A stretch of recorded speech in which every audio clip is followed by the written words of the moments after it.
Nakakakilig na pangyayari. Toto may pambubuking sa kanyang Tito Migs, ano ito ating alamin.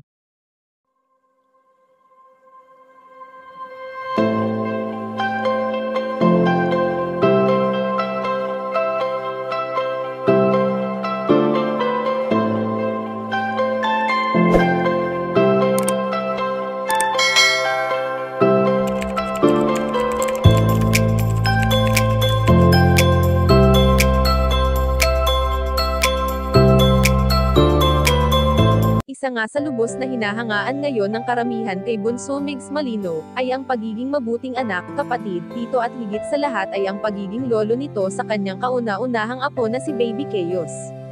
Hindi sukat akalain ng binata na magkakaroon sila ng katulad ng anak ni na Toto at Pia na talaga namang nagiging stress reliever ng lahat. Sabi nga kung may nawala ay may dumarating, ngunit wala na sigurong mas sasaya pa sa pamilya Malino kung buo sila kasama na ang yumaong si Cutie Mahal.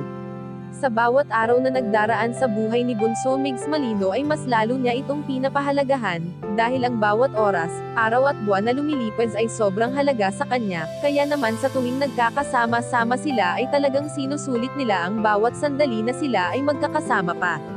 Alam naman natin na nung dumaraan ang binata sa matinding pagsubok ay ang tanging pamilya niya lamang ang kanyang nasa sandalan lalo na nga at close rin ito sa kanyang pamangkin na si Toto, na palagi ring nakasuporta sa kanya.